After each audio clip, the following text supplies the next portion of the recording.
따뜻한 인사말이라는 제목으로 함께 말씀 나누기 원합니다. 행복하고 아름다운 관계를 맺게 하고 유지하게 하는 아주 간단하고 정말 쉬운 방법이 있죠. 그것 중에 한 가지가 인사를 잘하는 것입니다. 따뜻하고 친절한 말 한마디, 또 그렇게 웃으면서 인사하면 그 사람의 모습이 오래 기억이 되는 것입니다. 이 간단한 인사를 잃어버린 사람들이 점점 많아집니다. 그리고 요즘 자녀들도 참 인사를 잘 하지 않죠. 외국에 오래 계시거나 이민 가시거나 또 선교사님들 들어오시면 이 한국 문화가 참 좋은 게 많죠. 그런데 뭐 차 안에서도 사납고 또 엘리베이터 타도 서로 인사도 하지 않고 무섭기도 하고 이런 모습이 참 낯설다라는 말을 하기도 합니다. 인사는 사람 사이에 흐르는 전류와 같다고 합니다. 우리 교회도 전기가 들어오지 않으면 어떻습니까? 캄캄한 데서 영상 이 마이크도 들리지 않는 데서 예배 드리기가 얼마나 어렵습니까? 그런데 인생의 전류가 흐르지 않는 사람들이 있죠. 혼자 캄캄하게 또 외롭게 살아가는 사람들이 많이 있는 것입니다. 혹시 살다 보면 어떤 말들을 많이 들으십니까? 어떤 모임이랑 또 식당에서 또 일하는 곳에서 아주 냉소적인 말, 아주 무례한 말, 사납고 강팍한 욕설까지 섞인 그런 말을 내가 잘못하지도 않은데 들어보셨습니까? 그 말을 들을 때의 나의 기분, 감정은 어땠습니까? 바로 떨쳐버리는 사람이 많지 않죠, 그죠? 그 아픔, 또 그 기억들이 꽤 오래 가서 어떤 분들에게는 트라우마가 되기도 하고 삶에 영향을 끼치기도 하는 것입니다. 어떤 몸이 아픈 환자가 이제 몸이 낫기 위해서 병원을 갔습니다. 통근 치료를 안 돼서 입원을 했습니다. 그런데 몸이 더 악화됐다고 합니다. 왜 그러냐니까 호랑이 같은 의사를 만나고 얼음공주 같은 간호사를 만나가지고 몸이 더 낫지 않고 더 힘들었다고 합니다.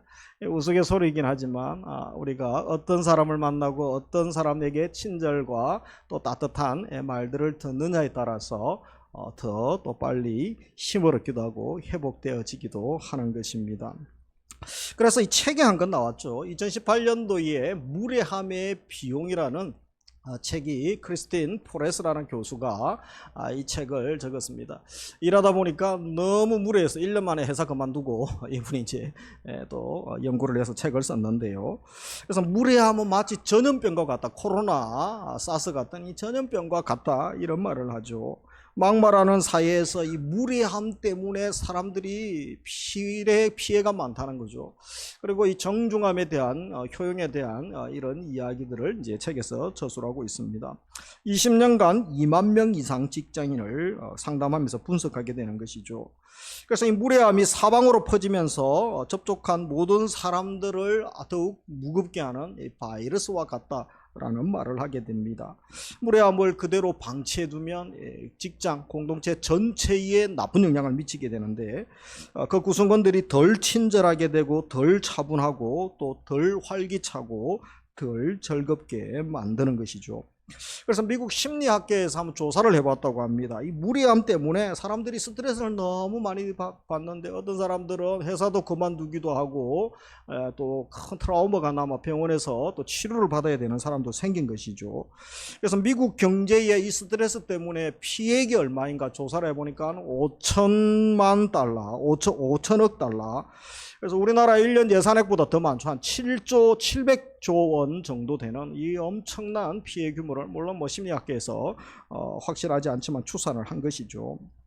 그래서 크리스틴 피어스 교수와 이 저자가 17나라의 중간 관리자들과 직원들 800명을 대상으로 설문조사를 해봤습니다. 이 조사를 한 게 이렇게 도표가 나왔는데, 그죠? 이 걱정하느라고 무례한 은행에 시달린 사람들은 시간을 많이 허비합니다. 80%가. 그리고 48%가 고의로 이제 일하지 않는 거죠. 그런 사람 밑에, 고용주 밑에서는 뭐 더 열심히 낼 필요도 없는 거죠. 그리고 실적이 하락하고 타인에게 화풀이 하죠. 그죠? 그리고 사표를 던져버리게 됩니다. 이 반대로 정중한 은행을 하는 사람, 또 그 사람 주위에 있으면 주변의 사람들의 도움도 잘 받고 사람들이 좋아하게 되죠. 또 분위기도 좋아지고 지위도 올라가고 실적도 오르고 스트레스도 덜 받게 되니까 월급까지 올라가고 얼마나 좋습니까? 그래서 이런 통계들을 한번 낸 적이 있습니다. 우리가 뭐 굳이 이런 통계가 아니라 할지라도 우리 삶의 현장에서 우리가 이런 경험들을 많이 하지 않습니까? 친절하게 인사하지 않는 상점, 두 번 다시 가고 싶지 않죠. 식당에 갔는데 사장님이 욕을 하고 그래요, 직원이. 그러면 다시 그 식당이 아무리 맛집이라도 가고 싶지 않을 것입니다. 무례한 식당, 무례한 회사, 무례한 병원, 무례한 가정, 교회도 무례하면 안내하시는 분들이 얼굴이 아주 사자같이 그렇게 대하고 그러면 다시는 이 교회 안 와야지, 이런 마음을 가질 수밖에 없는 것입니다. 그래서 이 성경에서는 어떤 말씀을 하고 있습니까? 우리 로마서 12장 10절 같이 읽도록 하겠습니다. 형제를 사랑하며 서로 우애하고 존경하기를 서로 먼저 하며 사랑하고 먼저 섬기고 먼저 존경하고 높여주고, 이렇게 말씀하는 것입니다. 어떤 사람들은 예의가 밥 먹여주냐 그렇게 말하죠. 그러나 그런 생각 가지고 있는 사장님이 식당을 경영하면 손님 다 떨어져 나가고 사람들이 좋아할 수가 없는 것입니다. 우리 사람들은 우리 가장 간단한 거 하나도 잘하면 얼마나 마음을 넣는지 모르죠. 친절하게 따뜻하게 상냥하게 인사만 잘해도 얼마나 사람들이 좋아하는지 모릅니다. 우리 유부 예배 드리시는 성도님, 또 가정의 달 5월을 맞이합니다. 상냥하고 친절하고 또 예의 바른, 또 인사도 잘하는 사람, 그래서 우리는 마음을 얻고 생명을 넣는 은혜를 주시기를 주님의 이름으로 축복합니다. 그래서 오늘은 인사에 대한 얘기가 아니고 바울이 마지막 본문의 인사를 통하여 우리가 삶의 현장에서 그리스도인으로 어떻게 살아가야 될 것인가, 그 부분에 대한 말씀을 함께 나누고자 합니다. 오늘 읽었던 본문은 마지막 바울의 인사를 다루고 있는 거죠. 23절 같이 읽습니다. 주 예수 그리스도의 은혜가 너희 심령에 있을지어다. 그래서 이 말은 의례적인 인사말로 생각할 수 있지만 그렇지 않습니다. 이 당시의 인사말과 다른 것이죠. 그래서 주 예수 그리스도의 은혜가 있기를 원합니다. 의례적인 인사말이 아니죠. 우리나라도 보통 인사말 하면 만났으면 식사하셨습니까? 건강하셨습니까? 이렇게 인사하죠. 그러나 그리스도인들이 하는 인사말은 무엇입니까? 샬롬, 그죠? 평안하셨습니까? 샬롬, 이렇게 인사하기도 하죠. 이 바울도 예수님을 만나고 난 다음에 그가 상투적인 인사말을 하는 것이 아니고 그의 인사법이 달라지게 된 것이죠. 그래서 빌립보서 초도와 또 마지막 부분에도 보면 그 말들이 녹여져 있는 것을 봅니다. 1장 2절에 하나님 우리 아버지와 주 예수 그리스도로부터 은혜와 평강이 너에게 있을지어다. 은혜와 평강이 있기를 원합니다. 이렇게 시작하면서 마지막에 보면 23절에 읽었던 것처럼 주 예수 그리스도의 은혜가 너희 심령에 있을지어다. 그래서 은혜로 시작하고 은혜로 마무리하는 모습을 보게 됩니다. 그런다면 바울이 빌립보 교인들과 아주 좋은 관계를 맺고 정말 그런 사이가 좋아서 이런 말을 하고 있을까요? 이미 우리가 4장을 통하여 빌립보서 전체 분위기를 살펴보았던 것입니다. 빌립보 교인들이 믿을만하고 모두가 사랑스러운 그런 사람들은 아니었다고 말했습니다. 전반에 우리가 살폈던 것처럼 어떤 사람들은 인간적으로 바울을 섭섭하게 했던 사람들이 있죠. 그리고 마음에 상처를 주고 또 바울 사역에 반대하는 사람들도 있었습니다. 힘들게 하는 사람들도 있었다는 것이죠. 인간적인 관계만 생각하면 바울이 따뜻하게 인사하고 환영하고 맞아줘야 될, 또 마지막으로 이렇게 축복하면서 마무리해야 될 이유는 없는 것입니다. 그래서 오늘 바울이 어떻게 인사를 하고 있는가, 그것을 통하여 우리도 5월달 가정의 달을 맞이하여 우리가 사랑하고 존경하고 친한 분뿐 아니라 또 그 대상을 확대하면서 어떤 모습으로 그들을 환영하고 또 맞이하고 또 그들과 관계를 맺어야 되는지 기도 제목으로 삼기 원합니다.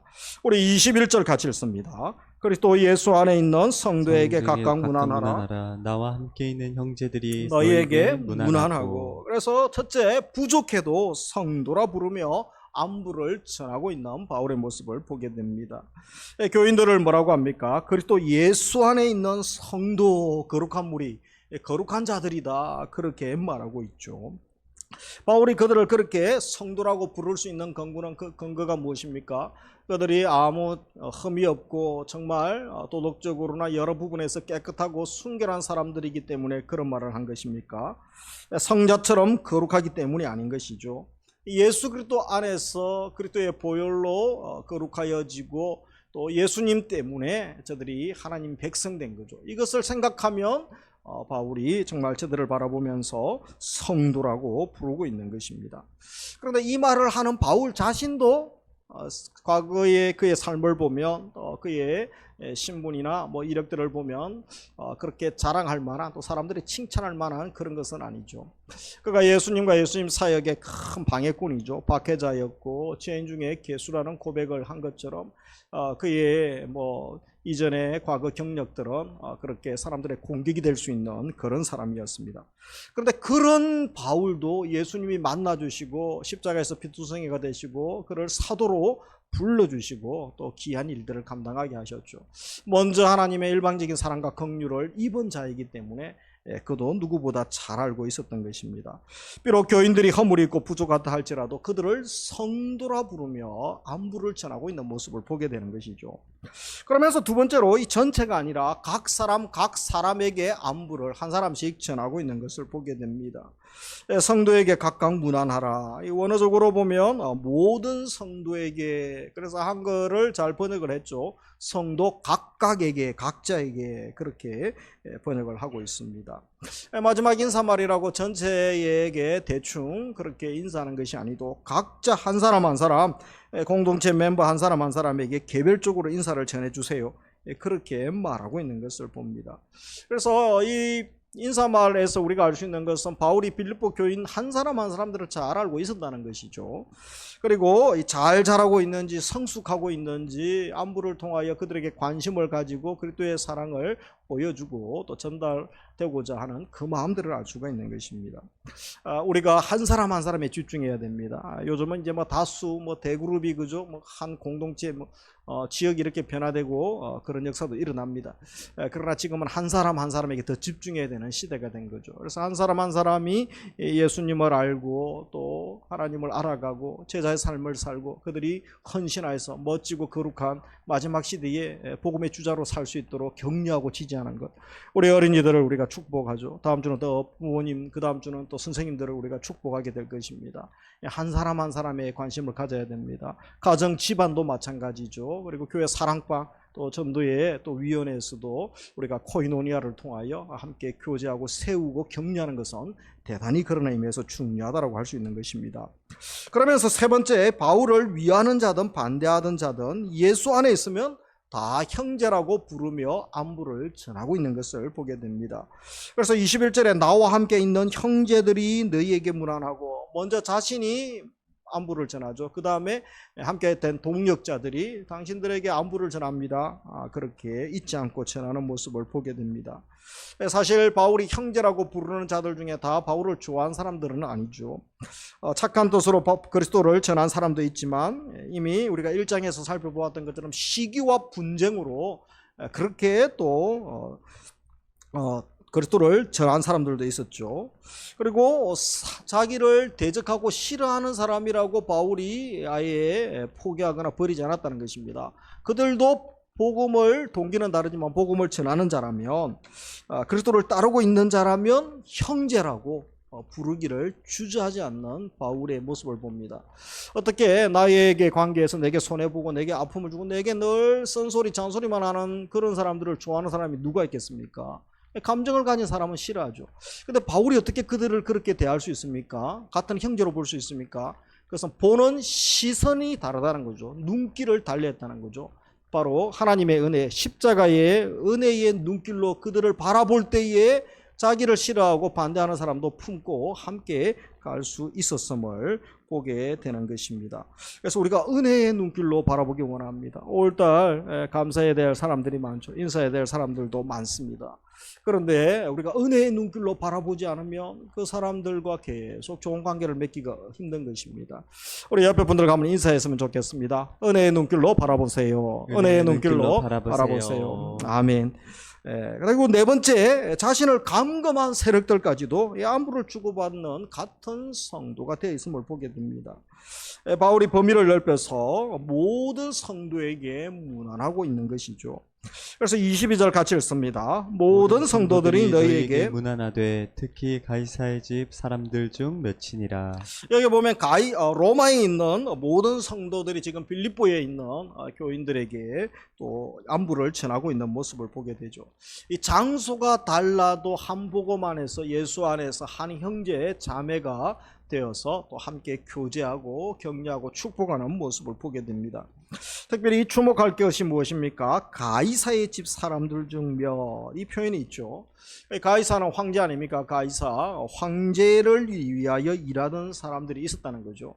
그 당시에 노예, 자유인들도 있고 바울처럼 이제 감옥에 갇혀 있는 바울을 지키는 간수들이 포함되기도 합니다.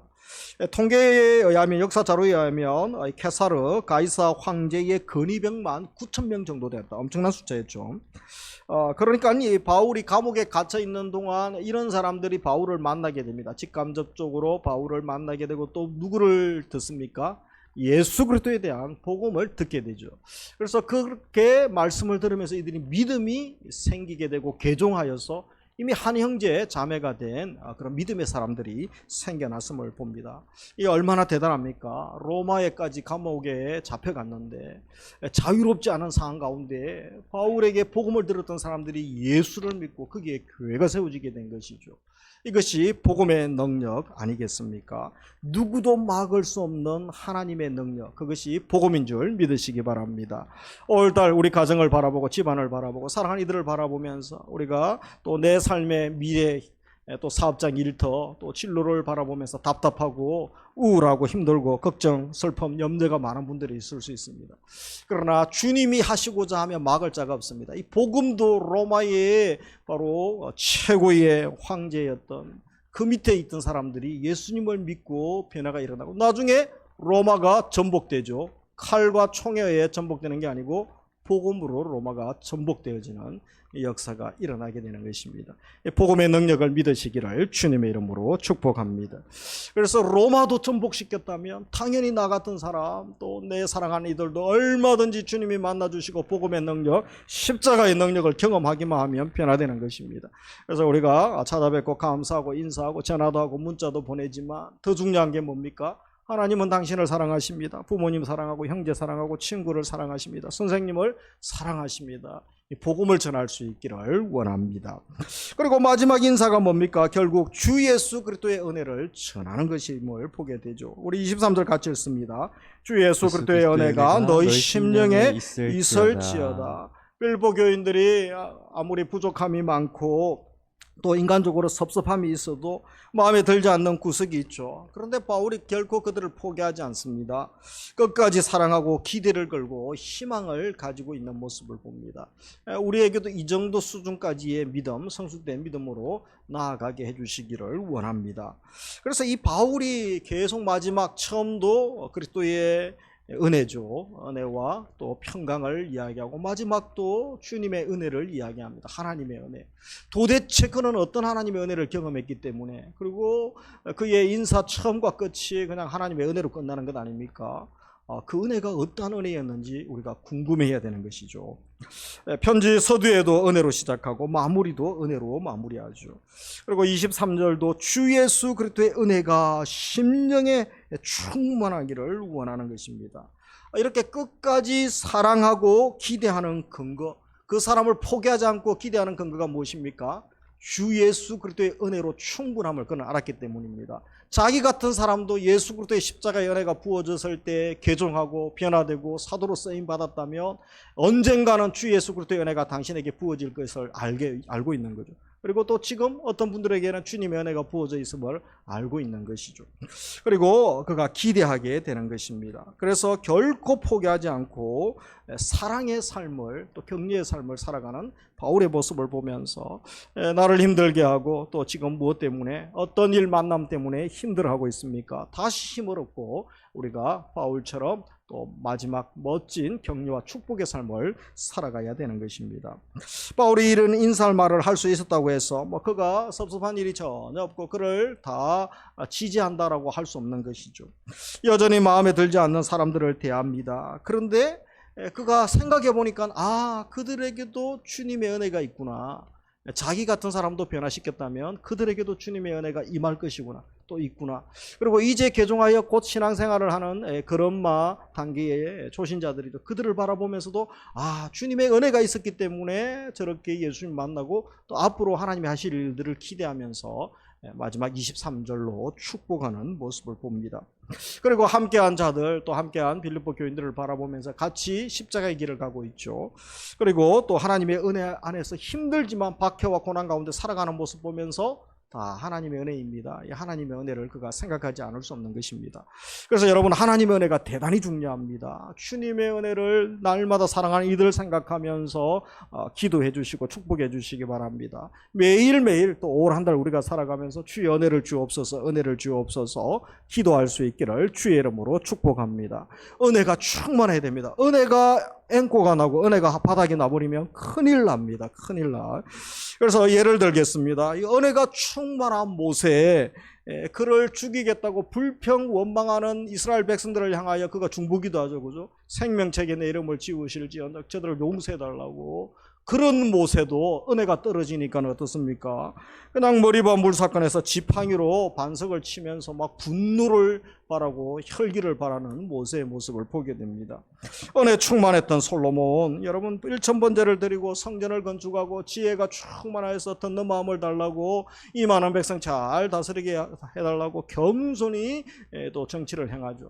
그런데 은혜가 떨어지고 교만해지니까 그 주신 엄청난 지혜 가지고 수많은 여인들을 첩으로 거느리며 정략 결혼을 하고 온 나라를 그냥 우상의 나라로 만들어버리지 않습니까? 이 다윗이 은혜 충만하니까 그 헐크 같은 골리앗이 두렵지 않습니다. 그래서 물맷돌로 그 골리앗을 무찌르죠. 다윗이 은혜가 떨어지고 나라가 안정기에 적으시고 또 게을러지니까 여인을 탐하고 간음하다가 살인까지 지시하는 아주 고약한 죄인이 되어버린 것입니다. 이 은혜가 떨어지면 성령의 열매가 점점 식어지고 사라집니다. 그래서 사랑과 희락과 화평, 오래 참음, 자비, 양성, 충성, 온유, 절제 점점 사라지고 안 보이는 거죠. 오히려 은혜가 떨어지면 육신의 열매만 가득 맺게 됩니다. 어떤 것들이 있습니까? 거짓, 교만, 탐욕, 보복, 악독, 변절, 시기, 이기심, 정오, 분노, 배언, 망덕, 엄난, 우상숭배, 이런 마음들이 내게 가득하게 되는 것입니다. 은혜가 떨어져서 그런 것이죠. 그래서 이런 것들이 은혜가 떨어지면 아름다운 관계를 유지하지 못하고 관계의 파괴로 나아가게 되는 것이죠. 은혜 떨어진 삶을 살고 또 은혜와 관계없는 삶을 살고 있는 사람들이 우리 주위에 얼마나 많은지 모릅니다.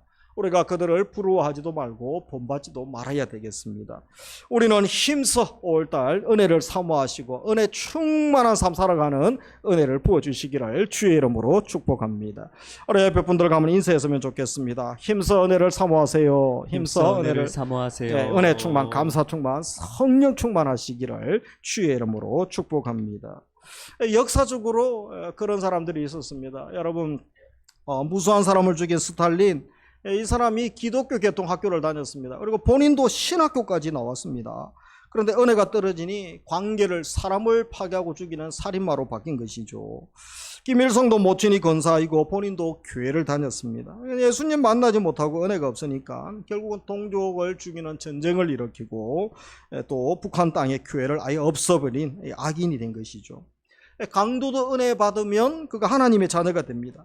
그러나 성자라고 하는 사람도 은혜를 거절하고 은혜가 떨어지면 결국은 바로 고약한 죄인이 되는 것이죠. 천사도 은혜가 떨어지고 교만하니까 결국은 마귀가 되는 거 아닙니까? 타락한 천사가 되는 거죠. 살인자도 은혜 받으면 성자로 바뀌는 것입니다. 하나님의 은혜가 얼마나 소중한지 모릅니다. 가정의 달을 맞이하면서 우리 남편, 아내 계속 아름다운 관계를 유지할 수 있는 비결이 무엇입니까? 은혜를 주셔야 됩니다. 남편이 잘나서 아내가 예뻐서 계속 관계가 유지되는 게 아닙니다. 오래 못 갑니다. 우리 결혼하시는 분도 결혼하신 분도 러브 바이러스는 2년이라고 하죠. 2년. 그때부터는 이제 뭐죠? 어떻게 살아야 되겠습니까? 주의 은혜로, 처음부터 주의 은혜로 살고 주님의 사랑으로 살아가야 되는 줄 믿습니다. 부자 관계도 마찬가지죠. 교회 성도 사이의 관계도 전적으로 하나님의 은혜를 부어주셔야 되는 줄 믿으시기 원합니다. 부모, 자식, 목회자와 성도도 마찬가지죠. 아름다운 관계에 맺고 유지하려면 하나님의 은혜가 주어져야 되는 것입니다. 그래서 우리가 늘 기도해야 됩니다. 주의 은혜를 주옵소서. 사람 만날 때마다 주의 은혜를 주시고 하루를 시작할 때 또 하루를 마감할 때 은혜 주셔서 감사합니다. 그렇게 우리가 기도해야 되는 줄 믿습니다. 바울이 그런 고백을 했죠. 나의 나된 것은 다 하나님의 은혜입니다. 그의 고백이죠. 그 같은 죄인도 주님이 받아주시고 또 귀한 사명 감당해 주셨다면 우리가 우리 자신뿐 아니라 우리 주위에 있는 분들을 바라보면서도 전적인 주의 은혜입니다. 또 하나님 은혜를 주옵소서 간절히 우리가 기도해야 되는 줄 압니다. 가정의 달을 맞이하면서 우리가 오늘은 어린이 주일로 또 다음 주는 어버이 주일, 교사 주일로 보냅니다. 하나님께서 진정한 감사와 또 축복하고 싶은 그런 따스한 환영 또 축복의 마음을 부어 주시기를 원합니다. 그리고 하나님의 은혜와 평강을 우리 가정에도 부어 주시고 우리 자녀들에게도 부어 주셔야 됩니다. 우리 집안에도 부어 주셔야 됩니다. 형제들이 걱정, 관심, 슬픔, 아픔이 많으면 나에게도 다 영향을 미치죠. 그래서 나로 말미암아 평강이 넘치고 기쁨이 넘쳐나고 감사할 일이 넘쳐나고 하나님의 은혜가 넘쳐나야 되지 않겠습니까? 이 모든 일 우리가 기도하고 또 우리가 하나님께 먼저 간구해야 됩니다. 이런 일에 우리를 도구로 통로로 사용하시기를 주님의 이름으로 축복합니다. 말씀을 맺습니다. 어떤 사람을 대하더라도 예수 그리스도께서 내게 베푸셨던 은혜의 눈길로 바라보시기 원합니다. 한 번 더 인사하겠습니다. 은혜의 눈길로 바라보세요. 은혜의 눈길로 바라보세요. 두 번째, 주님 안에 있는 모든 성도들을 우리가 같은 형제, 같은 성도 자매로 받아들이는 마음. 예수님이 나 같은 사람도 살려주시고 하나님 자녀 되게 해주셨는데 우리가 사람을 차별할 수 없는 것입니다. 또 지금 모습으로 그 사람의 미래를 평가할 수 없는 것입니다. 하나님의 시각, 말씀에 근거하여 복음에 근거하여 그분들을 제대로 바라보고 환영할 수 있기를 원합니다.